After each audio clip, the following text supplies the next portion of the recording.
Bem-vindos ao RaízCast, esse programa raiz, como diz. Hoje nós temos uma entrevista muito técnica. O RaízCast é um programa, para quem está chegando a primeira vez, que ele é um MBA em formação empresária para mim. Porque o que eu aprendo com os empresários que passam aqui, vocês vão ter essa oportunidade agora e única. E hoje uma área que eu digo assim, que na área do empreendedorismo é uma das mais difíceis que eu não teria coragem. E hoje nós vamos saber a realidade e a vida, se realmente é um doce esse negócio. Mas tem uma coisa que não muda nesse programa. Não sou eu que apresento o entrevistado. Quem se apresenta é o próprio entrevistado. Boa. Então, muito obrigado aí por poder fazer essa troca aí. Que responsa essa abertura inicial aí. Não sei se é tão técnico assim, mas com certeza tem muito aprendizado, né? Todo mundo que faz, que tem uma empresa aí que está de pé 2, 3, 5, 10 anos... Com certeza tem muito a contribuir, independente do ramo, porque passou por bons desafios para estar de pé, né? A gente fala que a gente erra muito no Quero Café, mas entre erros e acertos a proporção a gente entende que está calibrada, senão a gente não teria dinheiro para pagar as contas, né? No Esse fim do êxito, dia, né? As coisas, os números e a evolução muitas vezes conseguem mostrar como que está a nossa evolução, nossa proporção de erros e acertos. Bom, eu sou o Matheus, sou cofundador do Quero Café, juntamente com o Felipe. A gente começou essa história em 2015, então estamos fechando aí 10 anos. Eu sempre falo que eu era apaixonado por números, apaixonado por planilha de Excel, e nos meus primeiros empregos eu achava que trabalhar era isso. Se eu olhava para alguém conversando, como a gente está conversando aqui, eu pensava, cara, o que esses caras estão fazendo? Tem que baixar a cabeça e fazer planilha, né? E com o tempo eu fui vendo que para gerir uma empresa, sim, os números são determinantes, é muito importante a gente conhecer os números e acompanhar os números, mas uma empresa é feita de pessoas, então mais do que sentar atrás de uma planilha de Excel, a gente tem que aprender a gastar saliva, a conversar, a se interessar pelo desenvolvimento de pessoas. Então eu falo que eu migrei de um apaixonado por números e planilhas para um apaixonado por pessoas. Sabe que, falando agora, eu lembrei, eu entrevistei uma das tuas franqueadas, que foi a Raquel, e ela só me falava em números naquela, faz muito tempo, acho que uns 4, 5 anos atrás eu entrevistei, há 4 anos eu acho, não lembro bem o tempo. Ela falava muito em planilhas, mas ao mesmo tempo também a Raquel ela tem um dom com pessoas, né, com a equipe dela. Então tu complementa agora o que eu estava falando nessa entrevista. Foi muito legal, porque primeiro eu entrevistei, quem quiser olhar, se procurar o programa, deve ter aí no histórico, nosso Instagram, no RaízCast, a Quero Café Santa Maria Raquel, que é uma franqueada deles. E agora nós vamos conhecer a real da franquia. Primeira pergunta, vamos soltar uma paulada. Alimentação. É gostoso de trabalhar? Eu sei cozinhar, eu gosto de cozinhar, vou abrir meu negócio. É a frase que tu mais ouve, né? E eu vou abrir um... Sim, só um parênteses, a Raquel, né? Pô, ela começou lavando louça lá no Quero Café de Teutônia como freelancer, né? Fazendo um extra de noite, e depois de uns anos ela conseguiu montar a primeira loja dela. Hoje já tem 2 unidades e é muito legal de ouvir falar que ela falava muito de números, porque números está no DNA do Quero Café, né? Então propósito, gestão de pessoas, tudo isso é muito importante e às vezes a gente sonha, né? Pô, vou montar um negócio, a gente se preocupa muito lá na visão, na missão, no porquê da marca, tudo isso é legal, mas tem que parar de pé. Tem que ter controle financeiro para o negócio parar de pé. E o grande problema é a precificação, né? Essa precificação. E aí que vem o ponto, né? Tu falou assim, pô, ramo de alimentação. Cara, antes de montar o Quero Café, a gente não tinha noção nenhuma, a gente não trabalhava com isso, nem eu, nem o Felipe. E é muito desafiador, porque tu sabe, tu começa a ter acesso ao custo das coisas, e aí, pô, aquela comparação que todo mundo já fez. Cara, mas, pô, essa cerveja no mercado custa tanto... E aqui o cara vende, sei lá, custa R$4 e aqui o cara vende a 8. Nossa, cara, pô, aqui na nossa mesa a gente tomou X cerveja, cara, só com a nossa mesa o cara aqui lucrou tanto. Cara, isso é uma parte da conta, né? Um negócio de alimentação, ele não é feito só pelo custo do produto, tem uma série de outras coisas envolvidas, né? E é o ramo que, esses dias eu ouvi o termo, o ramo alimentício é o maior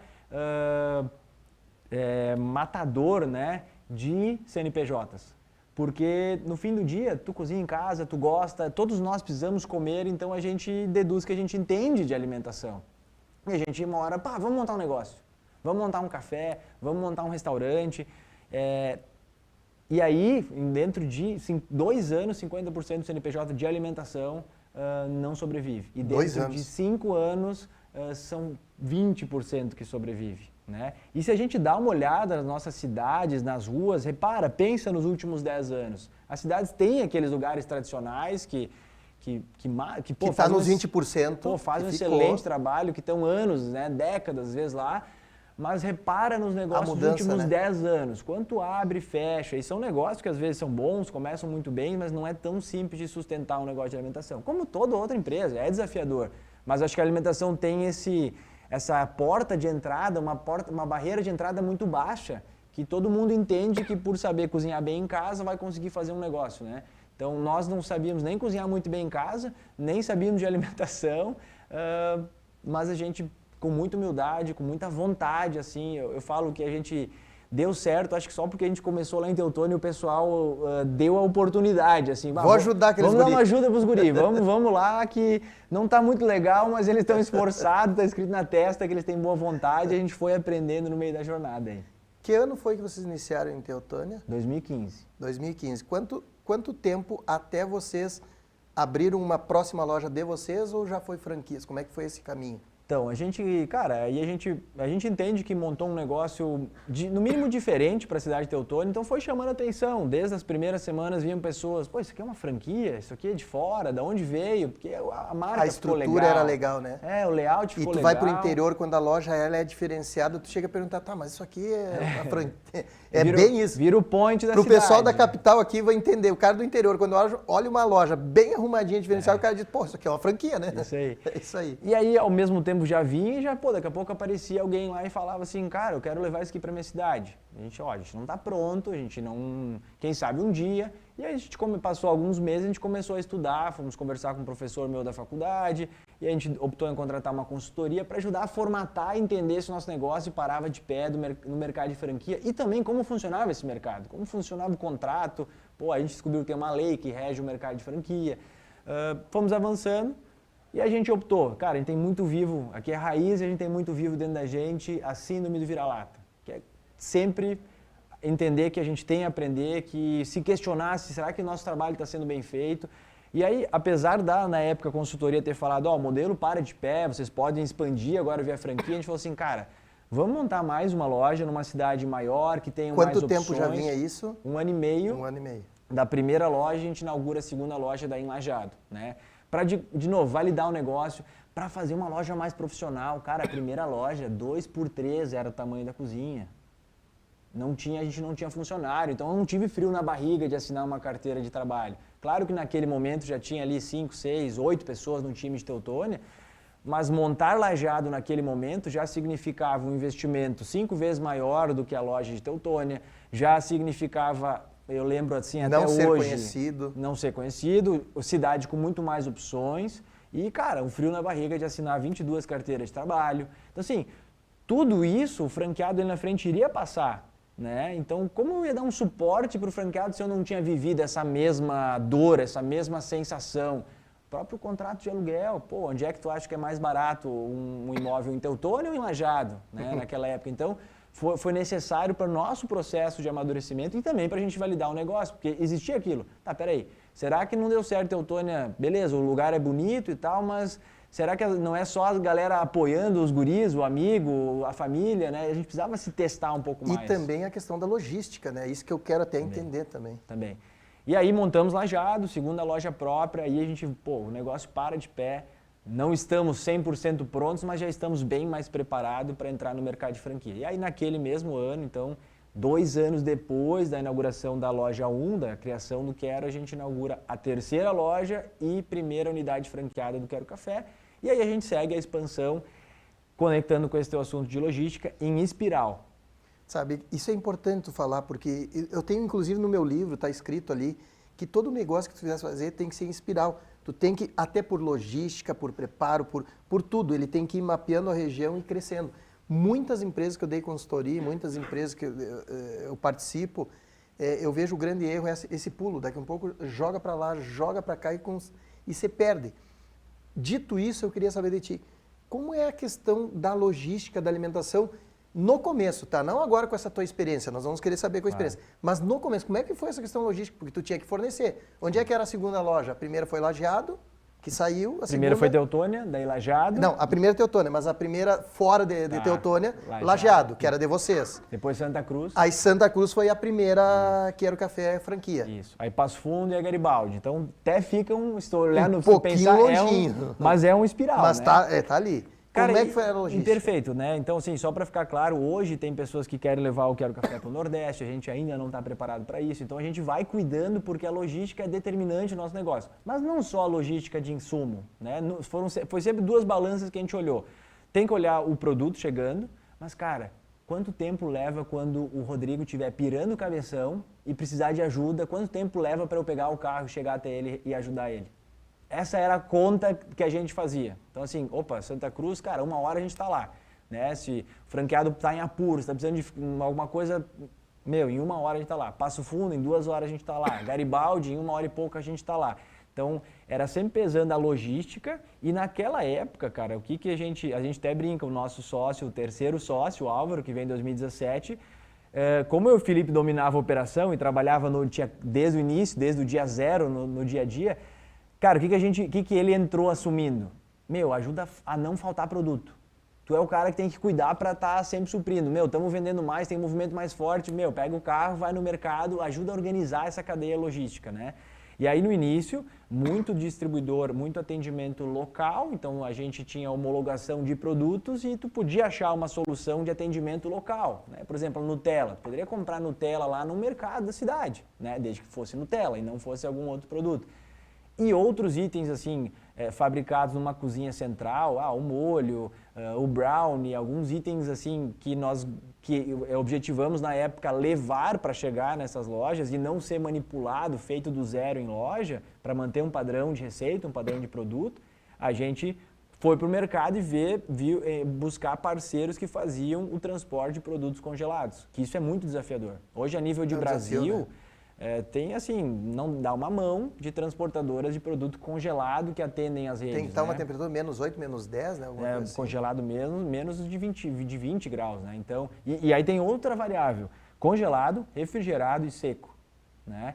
Então hoje, beleza, hoje nós temos uma outra cadeia logística, temos um parceiro que atende todas as lojas do Quero Café e de fato é um caminhão que sai tripartido. Ele tem secos, ele tem refrigerado, ele tem congelado dentro já bem disso, dizer, está preparado para atender isso. Exatamente. Mas isso, vamos dizer assim, hoje já está mais uma facilidade porque já está bem maior e tem uma experiência, mas o começo é um desafio muito grande. E todo mundo que tem um negócio de alimentação, não tem como...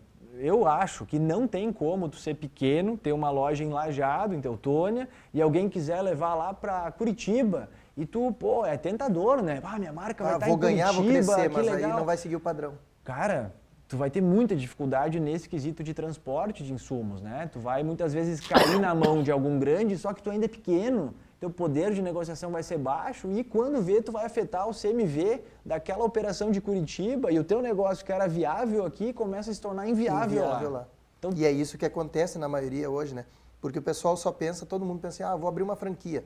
E aí a maioria, eu vejo do erro, as pessoas não fazem o que vocês fizeram. Vocês tiveram a loja lá, o modelo está de pé. Vocês foram para outra ponta para sentir o que seria ali e ter a certeza. E aí que está o erro, a maioria já pula esse processo e é o que tu está falando. Dependendo de onde tu vai fazer a logística, o CMV vai se tornar muito mais caro, vai inviabilizar o negócio. Perfeito. E é isso que acontece. Eu queria só aproveitar isso que tu está falando em alimentação, qualidade, manter, falar do nosso parceiro, a NutriSul até apareceu ali, que é nosso parceiro hoje que está aqui. E o grande desafio da NutriSul, ele já está na 2ª geração, a NutriSul hoje, o Brunão que está tocando. E o Bruno, o grande desafio, a NutriSul, ela leva refeição para as empresas. Então, hoje, empresas com mais de 60 funcionários, 70, é oferecido a refeição na empresa, né? E o desafio dele é isso aí, levar qualidade, aquela comida que fique caseira para a pessoa que está lá e oferecer aos funcionários da empresa. E ele também fala, essa questão logística e esse crescimento do atendimento deles, saindo daqui da Grande Porto Alegre, indo para o estado e ampliando, foi sempre a questão da logística e manter a qualidade dos produtos entregue hoje para o pessoal. Perfeito. E acho que isso se aplica tanto ao modelo de expansão de operações próprias, né, como de franquia, né? E onde eu acho que às vezes alguns analisam de uma forma errada o conceito de franquia, Pô, beleza, franquia, existe a marca, existe o conceito, o produto e existe o franqueado, como a Raquel lá em Santa Maria. A Raquel é uma empreendedora, ela é dona do CNPJ dela, ela tem responsabilidade sobre aquilo, ela gere os colaboradores, o dia a dia. Só que é nosso papel como marca fazer o negócio dela ser viável também. Então não é assim, ó, Raquel, te vira aí, compra os insumos e dá um jeito. Não, nós como marca temos que organizar a cadeia logística para que o insumo chegue num custo semelhante ou igual e que o negócio se mantenha viável, né? Porque o teu cálculo do negócio lá tem que se transformar o cálculo do cara na ponta. Perfeito. Tem que olhar dessa forma, né? Não é franquia, não é assim, não, tem o papel das partes, eu montei o negócio, tu gera o negócio. Não, cara, é uma corresponsabilidade, né? Eu vejo a franquia, não sei se tu vai concordar comigo e eu queria a tua opinião. Eu vejo a franquia, as pessoas têm que entender, ela quer crescer o negócio. Ok, tu monta um negócio, mas qualquer negócio que tu for montar, tu precisa de escalonabilidade. Não tem outra. Para crescer, para faturar mais, tu precisa de escalonabilidade. E as pessoas acham que montar a franquia vai dar a escalonabilidade garantida. Vai começar a montar loja e aí vem o que tu está falando. Não vou perder negócio. Porra, entra um valor de franquia, mais uma taxa, vou botar mais uma loja. E vai fazendo isso. É aí que quebra as franquias, né? Quebra muito. E aí afeta a marca, afeta o franqueado, porque, pô, é um sonho, uma pessoa que pensou em empreender e que faltou, talvez, uma comunicação melhor, né? Um alinhamento de expectativa de qual é o papel das partes. Não é uma fórmula automática ali que tu compra, investe um valor X, inaugura a loja e as coisas vão seguir dando... E tu falou em investimento. Então, investimento agora passou a Fazolo Consórcio, eu lembrei. Sabe que o Fazolo veio, esse desafio, ele colocou até o comprar cartas. Porque sabe o que eu dizia sobre consórcio? Cara, consórcio para mim é a maior burrice. É a pessoa que não sabe guardar dinheiro e paga para alguém guardar o seu dinheiro. Mas aí tu vai perdendo essa ignorância e tu vai começando a entender. Investimento, existe vários meios de investimento. Tu tem que diversificar a tua carteira. Perfeito. E eu entendi hoje como fazer realmente o consórcio em investimento. Tem a maneira, não vou falar aqui, porque aí se vocês quiserem procurar, vai lá e procura Fazolo Consórcio, eles são especialistas nisso. O Fazolo me convenceu. Tanto que ele me convenceu, como eu sou um bom vendedor, depois eu trouxe ele para ser meu parceiro aqui. Mas eu disse para ele, cara, eu trago as marcas para cá no que eu acredito que realmente vai dar resultado para os empresários, sabe? E o consórcio é uma maneira que está trazendo para mim também investimentos de fases de crescimento, é muito legal. Eu não sei se tu já viu como investimento consórcio ou não. Tem. Eu não via, eu criticava. Então, ó, se vocês quiserem abrir uma franquia, não é investimento. Franquia é um negócio que tu vai ter que ser empreendedor e tu vai ter que dominar. Quer investimento? Procura um consultor, aí tem o nosso amigo Anderson ou Fazolo Consórcio. Perfeito. E na verdade, sim, pode vir a ser um investimento, mas tem que entender esse protagonismo. Tem que o Rodrigo enxergar como investimento, mas estar disposto a... Tá, mas quem vai ser o meu parceiro... O sócio operador, né? Que vai se dedicar full time para esse negócio. Que a vida dessa pessoa vai ser tocar aquele negócio, como é a Raquel em Santa Maria, em Cachoeira, né? Então, isso é o modelo do Quero Café. Tem franquias que param de pé sem necessidade desse modelo? Cara, tem. Mas o nosso modelo é complexo, cara. A pessoa tem que estar dentro da operação. É 18, 20 colaboradores por loja, é um faturamento alto, é uma gestão, cara, de muita coisa para fazer. São horas extensas de trabalho, de atendimento, né? Atendimento ao público, um ramo com bastante rotatividade. Então, inevitavelmente, a pessoa tem que estar todos os dias junto nisso, respirando isso e, de certa forma, cara, se apaixonando por esses desafios. Tem que entender que, cara, é isso, é pro resto da vida que a gente vai estar lá treinando pessoas, inspirando pessoas, motivando pessoas. E na época de hoje eu vou fazer uma pergunta para ti. Como é que está hoje a questão relação de pessoas? Porque vamos botar 90% dos empresários hoje, o grande problema está nas pessoas. Vocês estão com essa mesma dificuldade também? Cara, a gente está e sempre esteve, desde 2015, né?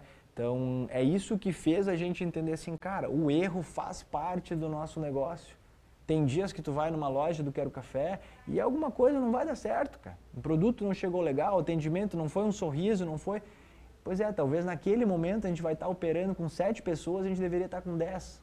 E daquelas 7, talvez tem 3 que começaram uma semana atrás. É o que eu gostaria? Não é. Mas é o recurso, é a forma que a gente tem para trabalhar às vezes. Eu posso escolher, ou eu desisto, ou eu sigo. Ou eu tomo uma pancada, ou eu tenho os erros no dia a dia. E isso, inclusive, é uma provocação lá que a gente tinha que fazer lá no início. Então, às vezes, talvez, pô, tu tá me olhando, tá me ouvindo assim, cara, mas o Quero Café tem mais de 70 lojas. Mas ontem eu fui na loja X, cara, as coisas não estavam legal. Por que eles não têm só 2 lojas e tem excelência? Porque mesmo quando nós tínhamos 2 lojas, nós não conseguíamos isso. Porque mesmo quando eu e o Felipe trabalhávamos lá, talvez quando a gente representava primeiro 100% da força de trabalho, não tinha colaborador. Chutava, cabeceava, fazia qualquer coisa, estava bem. Mas mesmo depois, então, quando a gente era um time de 8 pessoas, 2 era eu e o Felipe, mais 6 colaboradores, ou seja, a gente representava bastante na proporção aí, cara, a gente também errava. Eu fazia errado um produto que eu tinha criado, às vezes, no café. Porque o cara é um ser humano, entendeu? Quando tá ali muitas horas fazendo, então a gente... Não é que isso serve de consolo, mas isso faz tu lembrar assim, cara, o erro faz parte. Vamos trabalhar para tentar minimizar o erro e, de alguma forma, enfrentar esse desafio. Porque, cara, esse desafio não é exclusivo do ramo de alimentação. Talvez tenha algum ramo mais desafiador que o outro, mas, como tu falou, 98% enfrenta esse desafio. E por isso que eu falei lá do início, que talvez eu não era apaixonado por pessoas, eu tive que me apaixonar. Teve que mudar. Eu tive que me apaixonar por pessoas e ter prazer em ver a história da Raquel, que começou lavando louça, que está lá. Crescimento. De outra colaboradora, da Sara, que começou como auxiliar de cozinha, hoje é sócia de uma loja. Então a gente quer que essas histórias inspirem pessoas a talvez olhar assim, cara, é difícil de alguém pensar qual é o teu sonho de vida. O meu sonho é ser garçom, é ser atendente, é ser auxiliar de cozinha. Difícil ter pessoas que sonham com isso, no Brasil aqui principalmente. Pô, mas talvez eu possa entrar nessa rede, fazer meu trabalho e construir a minha oportunidade. Quem sabe um dia ser um gerente, ser um sócio operador, virar a realidade da minha família. É isso que a gente acredita, é tentar, dentro dos mais de 1.300 colaboradores do Quero, que uma parcela enxergue dessa forma, como uma porta de entrada para se desenvolver pessoal e profissionalmente, né? E é legal tu falando a história da Raquel, da outra funcionária que teve lá. O Paulo, tu me disse que o Paulo foi ou vai no evento de vocês também? Vai palestrar no nosso Ele veio aqui na entrevista também, nós falamos, e ele também, ele fica muito faceiro, porque isso mostra para as pessoas, tu pode iniciar lavando o chão lá, lavando a louça, como o sócio dele, que nós falamos agora, do Recanto do Maestro, iniciou lavando louça, foi para garçom, aprendeu 5 anos depois, quando ele viu, se tornou sócio do Di Paolo, Recanto do Maestro. Então as pessoas têm que entender que quem se destaca em qualquer lugar, ela com certeza ela vai ter. E hoje os empresários, eles precisam de pessoas assim. Essas pessoas para ter o seu crescimento. Eu queria, nós estamos já indo para uma pena que é muito rápido. Fala qual a estratégia de vocês. Iniciou uma cafeteria, mas hoje eu sei que tem um almoço expresso, tem... Qual foi essa logística? O que vocês enxergaram nisso? Cara, bom, no início o Felipe me chama para montar uma cafeteria, tá? E aí a gente começa a sonhar, pô, legal, vamos montar uma cafeteria, vamos fazer uns copinhos to go ali para ser tipo um Starbucks e tal. Tá, não, muito legal, mas é o seguinte, não vai parar de pé. Não tinha nenhuma máquina de café expresso em Teutônia. Óbvio que não tinha a cultura de tomar café fora de casa de manhã, então a gente, cara, não vai parar de pé. Então, pô, já que a gente vai montar esse espaço, vamos ter algumas opções para o meio-dia, uma salada, um baguete, o cara às vezes uma vez na semana escolha comer ali. Comer, mas não com o intuito só de matar a fome, e sim de, cara, sentar, um ambiente tranquilo, uma pausa, tomar um cafezinho, né, comer uma sobremesa, uma música ambiente, não ter cheiro de comida, né? Beleza, de tarde ser uma cafeteria, né, na essência, e aí aquele jaque, né, morador de cidade pequena, onde tu acha que a gente tomava cerveja? Em Teutônia. Em Teutônia? Pensa. Posto.